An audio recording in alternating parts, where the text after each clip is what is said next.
Assalamualaikum warahmatullahi wabarakatuh. Alhamdulillah, salatu wassalamu ala rasulillah wa ala alihi wa ashabihi wa mawalah. Asyhadu an la ilaha illallah wa la syarikalah wa asyhadu anna Muhammadan abduhu wa rasuluh. Teman-teman yang berbahagia dan yang saya cintai dan juga yang saya banggakan, pada kesempatan yang baik ini saya akan menyampaikan tentang pengantar dan tujuan hukum Islam. Oke, yang pertama yang harus kita ketahui bersama bahwa dalam hal ini yang saya sampaikan adalah terkait dengan apa yang disebut dengan hukum Islam. Yang kedua, apa yang disebut dengan usul fikih. Kemudian yang ketiga, apa yang disebut dengan fikih, dan apa yang disebut dengan syariat, dan juga terkait dengan maqasidus syariah. Nah, skala prioritas, dan itu yang akan saya jelaskan pada kesempatan yang berbahagia ini. Yang pertama, kita akan sampaikan tentang hukum Islam. Jadi hukum Islam itu pengertiannya adalah merupakan hasil dari daya upaya para fuqaha ya dalam menerapkan syariat Islam sesuai dengan kebutuhan manusia. Nah, jadi itu sebetulnya yang disebut dengan hukum Islam.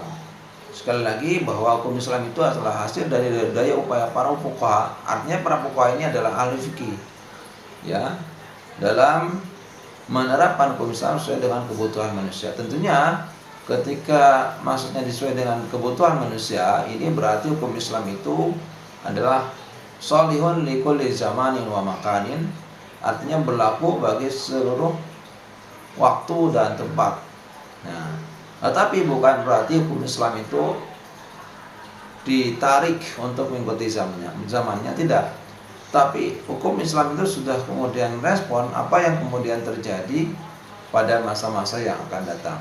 Nah, maka kemudian ketika Al-Quran dan hadis yang menjadi sumber hukum Islam itu kemudian dikontekstualisasikan pada masa sekarang, itu bisa bisa relevan ya, karena Al-Quran itu sholihun likulli zamanin wa makanin. Nah, itu yang terkait dengan hukum Islam ya. Kemudian cara untuk menggali hukum Islam itu ada yang disebut dengan usul fikih. Usul fikih itu adalah sebuah kaidah ya, sebuah kaidah atau metode dalam memahami hukum Islam ya, dalam memahami hukum Islam. Seperti misalkan dalam ketentuan hukum Islam ada yang disebut dengan halal, haram begitu ya. Nah, contoh misalkan kata-kata haram. Contohnya misalkan babi ya. Babi itu adalah sesuatu yang kemudian haram untuk dimakan, tapi dalam kondisi tertentu itu babi menjadi boleh untuk dimakan ketika mukallaf atau manusia ya berada di sebuah hutan belantara dan tidak menemukan makanan sama sekali ya, kecuali hanya air, tapi makanan tidak ada sama sekali, tidak ada, betul-betul tidak ada. Dan ketika dia tidak menemukan makanan itu, dia akan meninggal dunia. Nah, salah satu cara yang kemudian agama memberikan sebuah jalan bagi manusia, maka dibolehkan orang tersebut memakan makanan yang diharamkan oleh Allah. Di dalam Al-Quran kita sering mendengar surat Al-Baqarah ayat 173 itu, innama harama alaikumul maitata wa dama wa lahmal khinzir wa ma uhilla bihi ligairillah wa man ittara ghairu baghin wala 'adil fala isma alaihi. Jadi sungguhnya Allah mengharamkan kepada kamu adalah bangkai, kemudian darah yang dipancarkan, daging babi, kemudian segala sesuatu yang dipersembahkan kepada selain Allah. Maka barang siapa yang kemudian terpaksa, paman itu terpaksa karena bahaya dan tidak melampaui batas, maka tidak menjadi dosa bagi orang tersebut untuk memakan makanan yang diharamkan Allah. Salah satunya misalkan babi tadi. Maka dalam posisi ini yang haram itu menjadi halal. Kenapa? Karena itu ada sesuatu yang membahayakan terhadap Jadi seorang mukallaf yakni manusia ya di sini. Maka muncul kaidah usul fikih yang menguatkan ayat Al-Qur'an tadi. Ad-daruratu tubihul mahdurat. Bahwa kemadaratan sesuatu yang membahayakan itu bisa membolehkan sesuatu yang dilarang. Nah, contohnya seperti itu. Maka kaidah usul fikih ini itu sangat mendukung terhadap aspek penerapan hukum Islam. Nah, bukan karena itu kalau misalkan babi itu haram karena cacing pitanya, itu berarti kalau direbus dengan sekian derajat Celcius misalkan itu mati, sehingga kemudian babi menjadi boleh. Bukan karena itunya, tapi keharaman babi itu memang sudah haram dari sananya. Tetapi dalam kondisi darurat itu bisa boleh untuk dimakan. Ketika kemudian orang memakan babi itu memang pada kondisi yang seperti itu ketika di hutan ya, dan sampai kemudian hilang rasa laparnya. Nah, kalau sudah hilang rasa laparnya menjadi kenyang, maka dia harus berhenti untuk memakan babi tersebut. Karena apa? Bahaya yang membahayakan dia sudah hilang ya. Nah, itu. Tapi jangan dibawa ke rumah, di situ aja. Oke, ini contoh kaidah usul fikih dalam memahami hukum Islam. Nah, di situ ada Al-Qur'an yang kemudian juga sudah menjelaskan. Kemudian kita akan bicara masalah fikih. Masalah fikih itu berangkat dari faqih yafqahu faqhan, artinya pemahaman pengetahuan. Kita bicara tentang pemahaman pengetahuan, berarti fikih itu adalah ilmu yang kemudian menerangkan tentang syariat Islam, ya, tentang perbuatan-perbuatan para mukallaf yakni manusia, ya, yang kemudian didasarkan kepada dalil-dalil yang terperinci.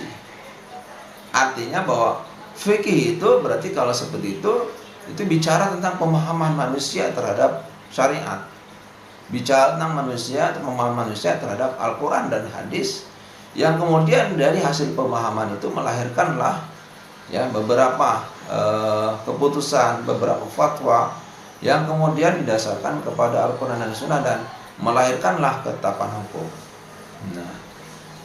Nah, itulah yang terkait dengan fikih, yang terkait dengan fikih. Fikih juga ada yang mengatakan bahwa fikih itu adalah terkait dengan perbuatan-perbuatan manusia yang menuntutnya harus dilakukan. Misalkan seperti manusia melaksanakan tentang sholat, puasa, zakat, ya, menahan marah, dan beberapa hal-hal yang berkaitan dengan masalah-masalah muamalah yang terkait dengan interaksi juga dengan manusia. Di sini berarti ada dua, interaksi dengan Allah Subhanahu wa taala terkait dengan perbuatan yang sifatnya mahdoh, dan juga kaitannya dengan muamalah terkait dengan perbuatan manusia yang berinteraksi dengan manusia yang lain seperti jual beli, gadai, dan lain-lain. Nah, itu yang kita bicara tentang masalah fikih. Maka kemudian kalau bicara tentang masalah fikih, itu berarti bicara tentang pemahaman, teman-teman. Maka jangan heran ketika dalam realitas kehidupan manusia, misalkan contoh orang melaksanakan sholat mesti beda-beda, walaupun hadis yang kemudian dipahami itu sama, gitu ya. Wudu juga begitu. Nah, kenapa? Karena itu adalah bicara masalah pemahaman manusia terhadap fikih, ya. Al-Qur'annya sama, hadisnya sama, tetapi kemudian melahirkanlah sebuah keputusan yang sebuah produk yang berbeda. Misalkan produk-produk fikih, ya, sebelum salam dan autor dan lain-lain, melahirkan produk fikih yang berbeda. Nah, ini kemudian bedanya dengan syariat, ya. Kalau syariat itu adalah aturan-aturan yang sudah ditetapkan oleh Allah SWT bagi manusia, ya, yang mengatur tentang hubungan manusia dengan Allah, hubungan manusia dengan manusia, hubungan manusia dengan alam. Bagaimana kemudian interaksi manusia dengan Allah Subhanahu wa taala terkait dengan hablum minallahnya. Kemudian bagaimana kemudian manusia itu menjalin hubungan manusia dengan manusia terkait dengan hablum minanas, dan bagaimana juga manusia menjalin bersahabat dengan alam, ya, disebut dengan hablum minal alam, ya, hablum minal bi'ah, terkait dengan lingkungan. Nah, mungkin kalau terkait dengan hablum minallah, teman-teman sudah pada paham. Kemudian hablum minanas, interaksi dengan manusia, kaitannya dengan muamalah, jual beli dan lain-lain sudah paham. Tapi sangat jarang kemudian kita membahas kaitannya hubungan manusia dengan alam. Bagaimana manusia itu berinteraksi dengan alam, ya. Oke, secara dohiri, ya, secara jelas memang tidak bisa berinteraksi. Berarti bagaimana kemudian bersahabat dengan alam sehingga kemudian alam itu kemudian tidak membuat diri kita menjadi terancam, ya begitu. Alam juga tidak membuat menjadi terancam karena ulah tangan manusia. Maka di sini kemudian manusia harus bersahabat dengan alam. Caranya apa? Caranya kemudian kita harus bisa melakukan reboisasi, penghijauan terhadap lahan-lahan yang gundul, dan itu sangat membantu dalam hal kemudian terjadinya atau menahan terjadinya tanah longsor. Kemudian juga dengan adanya reboisasi itu akan menampung, ya, air-air yang turun dari langit, ya, sehingga kemudian akan melahirkanlah sumber-sumber air. Nah, begitu kemudian suburnya, ya, lahan termasuk Indonesia ini kalau dikelola oleh manusia dengan baik, karena sejatinya manusia menjadi khalifah di muka bumi, bukan hanya interaksi dengan manusia saja, interaksi dengan Allah, tapi kemudian bagaimana membangun sesuatu yang baik terhadap alam. Sehingga kejadian-kejadian terkait dengan kejadian alam, tanah longsor, banjir dan lain-lain itu sebetulnya karena disebabkan oleh ulah manusia, ya. Dalam konteks keindonesiaan, ya, orang kemudian sering membuang sampah ke sungai sembarangan gitu, ya. Dan itu kemudian akan menutup aliran air. Nah, sehingga bahasa ekstrimnya air kemudian meluap. Bahasa ekstrimnya artinya air marah, ya. Meluap karena apa? Tidak ada jalan air yang kemudian untuk mengalirkan dirinya ke ke laut, ya. Sehingga tertutuplah, nah, aliran-aliran air itu, sehingga meluap dan kemudian membahayakan manusia. Nah, maka betul sekali firman Allah, "Dhaharal fasadu fil bari wal bahri bima kasabat aydinas." Jadi munculnya kerusakan di darat dan di laut itu karena terkait dengan ulah tangan manusia. Oke, teman-teman semuanya. Nah, kita itu adalah bicara aturan syariat. Sekarang bagaimana kemudian fikih dengan syariat itu perbedaannya di mana? Oke, perbedaannya sangat gampang. Kalau kemudian syariat itu menjadi sebuah dasar, ya, dasar atau landasan dari fikih, sedangkan kemudian fikih adalah pemahaman terhadap syariat. Nah, maka kemudian di sini antara fikih dengan syariat tidak bisa dipisahkan, sangat berkait kelindan, sehingga dua-duanya ada pemahaman manusia terhadap syariat, kemudian ada syariat yang menjadi sumber landasan dari fikih, maka tidak bisa dipisahkan. Walaupun fikih itu juga bukan hanya Al-Quran dan hadis, di situ juga terkait dengan ijtihad manusia seperti ijma, qiyas dan lain-lain, dan itu juga ada sebab-sebabnya. Nanti di dalam ijtihad kita akan menjelaskan tentang masalah itu. Oke, perbedaan yang sangat signifikan, walaupun mungkin tidak bisa dipisahkan antara fikih dengan syariat, tetapi kita akan membedakan bagaimana fikih itu, bagaimana syariat.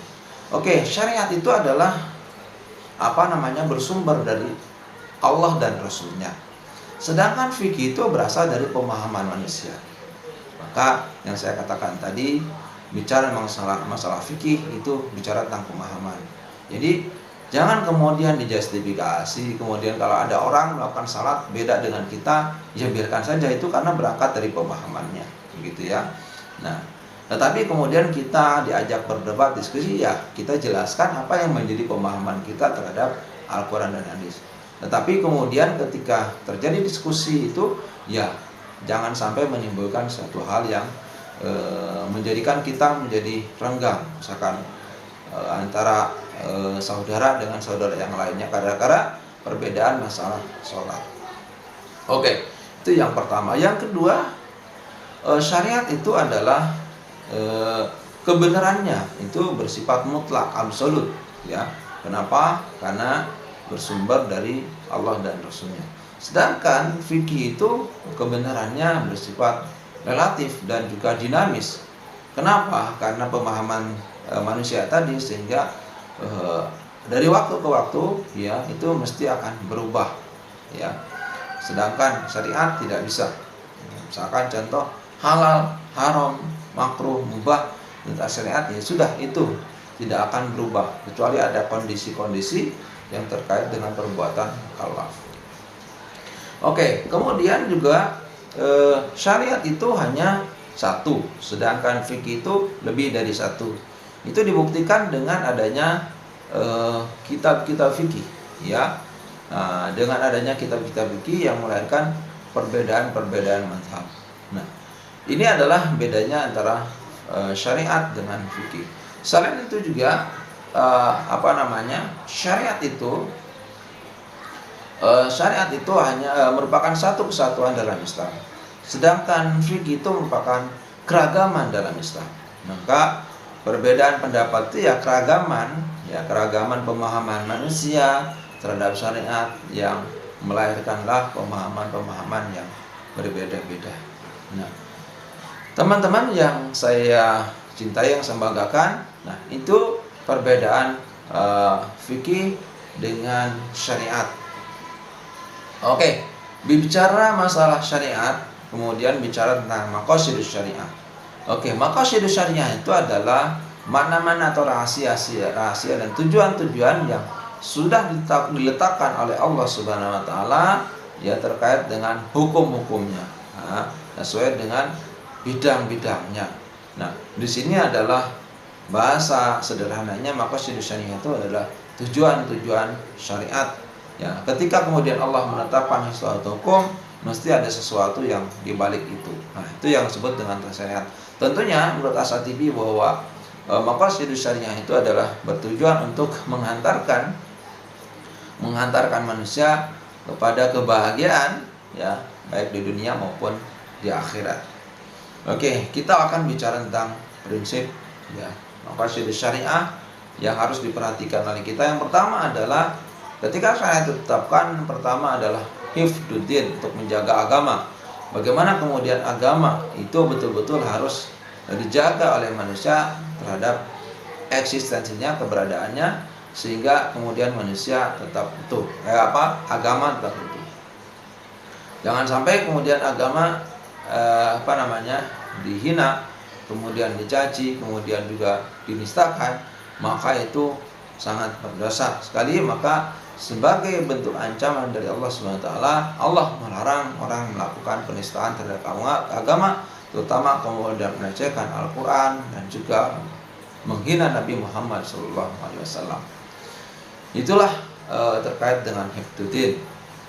Kemudian yang kedua yang disebut dengan hifdzun nafas, atau menjaga jiwa, memelihara jiwa dari keberadaannya. Bagaimana manusia menjaga jiwa dari keberadaannya itu dengan cara kemudian melakukan sesuatu yang terbaik bagi manusia, menjaga tubuh badan manusia supaya sehat dengan memakan makanan yang bergizi, makanan-makanan yang sangat bermanfaat bagi tubuh manusia. Selain itu juga dengan kita banyak olahraga, itu salah satu cara untuk menjaga jiwa kita. Nah, selain itu juga selain juga menjaga pola kehidupan kita, termasuk kesehatan kita. Nah, juga agama melarang atau menjaga diri kita, menjaga jiwa dari ketiadaannya. Bagaimana kemudian agama sudah memberikan batasan-batasan agar manusia tidak saling membunuh, tidak kemudian juga melukai, ya, tubuh orang lain, ya, baik dengan cara menusuk atau kemudian memukul dan lain-lain. Itu sangat dilarang oleh agama. Tujuannya supaya kemudian hak hidup manusia terjaga, manusia bisa menjadi tenang, tidak terancam jiwanya, ya, tidak terancam juga nyawanya. Nah, sehingga disinilah hikmahnya ketika agama menetapkan untuk menjaga jiwa, dan itu manfaatnya bagi manusia semuanya. Manusia akan tidur nyenyak, nyaman, nyantai, tidak terancam nyawanya. Ya, bayangkan kalau tidak ada agama, orang kemudian bisa saling membunuh, saling kemudian juga melukai. Nah, inilah hikmah kita beragama. Nah, kemudian selain itu juga disebut dengan hifdzul akal. Agama juga menjaga akal, bagaimana kemudian agama menjaga akal dari eksistensi keberadaan akal, di mana manusia bisa menyehatkan akalnya dengan banyak membaca literatur buku, kemudian mengisi akal-akalnya dengan banyak membaca Al-Quran, menerjemahkan Al-Quran, kemudian juga mendengarkan ceramah pengajian, dan juga mengisi yang lainnya khazanah-khazanah pengetahuan yang itu akan mencerdaskan akal kita. Nah, selain itu juga agama menjaga diri akal kita dari ketiadaannya. Agama kemudian memberikan batasan agar manusia tidak boleh merusak akalnya dengan meminum minuman keras atau miras. Dalam konteks ini mungkin terjadi sebuah perbedaan antara hukum Islam dengan hukum Indonesia dalam beberapa hari ini. Ya, Islam kemudian disahkan dengan kebijakan-kebijakan yang kemudian miras akan dicabut hukumnya menjadi boleh. Nah, itu padahal 14 abad yang lalu Rasulullah SAW ya sudah menyebutkan bahwa miras, minuman keras itu sesuatu yang diharamkan oleh agama, ya, oleh agama Islam. Nah, itu sesuatu yang sangat prinsipil. Bayangkan kalau itu kemudian terjadi dan kemudian dibolehkan, bagaimana anak keturunan kita menjadi tidak baik, jadi kemudian akalnya tidak sehat, ya, dan kemudian terjadi sesuatu yang mungkin tidak diharapkan bagi diri kita, rusak akalnya dan lain-lain, sehingga itu yang intinya untuk menjaga akal kita supaya tetap terlindungi dari bahaya minuman keras. Minuman keras itu banyak sekali ya wujudnya, seperti sabu-sabu dan lain-lain. Nah, walaupun kemudian ada larangan dalam agama Islam, tapi kemudian banyak manusia yang kemudian melanggarnya. Apalagi kalau ini dicabut ya undang-undang tentang larangan miras, maka ini sangat membahayakan bagi kehidupan, terutama akal manusia. Kemudian juga ya ada disebut dengan hifdun nasal. Hifdun nasal itu menjaga keturunan. Bagaimana kemudian agama menjaga keturunan dari eksistensi keberadaan keturunan supaya sehat, supaya baik, maka kemudian agama memberikan jalan keluar solusi dengan kemudian adanya hukum pernikahan. Hukum pernikahan dalam Islam itu tujuannya untuk kemudian juga menjaga keturunan kita menjadi baik, jelas orang tuanya, jelas ayahnya, dan juga jelas ibunya. Nah, nanti kemudian akan terus seperti itu, dan kemudian juga akan terjadi ya hubungan silaturahim yang baik antara anak dengan ayah, anak dengan ibunya, dan juga implikasinya kepada keberadaan hak milik harta. Nah, kemudian agama juga memberikan batasan untuk menjaga nasal keturunan kita dari ketiadaannya, di mana kemudian agama melarang manusia untuk melakukan perzinahan. Dengan akibat perzinahan itu kemudian akan berimplikasi tidak baik kepada anak yang kemudian dilahirkannya. Secara agama itu anak menjadi tidak sah, apakah itu nanti tidak sah orang tuanya mengaku anaknya atau dari ayah atau ibunya. Kenapa? Karena secara agama itu dia melakukan hubungan di luar nikah, artinya ilegal. Walaupun secara biologis itu kemudian anaknya itu adalah bisa menyebut bahwa dia adalah ayahnya atau dia adalah ibunya, tapi menurut agama itu tidak sah. Implikasinya kepada hak kewarisan, teman-teman. Ya, hak kewarisan menjadi tidak jelas. Ya, anaknya itu apakah dia mendapat hak waris atau tidak? Dan sebagian ulama tidak. Kenapa? Karena dari keturunannya itu dilakukan dengan cara yang tidak sah menurut agama. Nah, teman-teman yang saya cintai, yang saya banggakan, kemudian yang terakhir adalah disebut dengan hifdul mal, menjaga harta. Bagaimana kemudian agama memelihara harta kita, dan kemudian merintahkan kepada kita untuk menjaga harta kita itu dengan sebaik-baiknya. Caranya agama memberikan sebuah solusi yang tepat adalah dengan mewajibkan manusia untuk mencari nafkah, mencari rezeki yang halal, ya, halalan thayyiban, halal baik, ya, dengan kemudian kita bekerja keras, ya, untuk mencari harta rezeki yang halalan thayyiban. Nah, di samping itu juga agama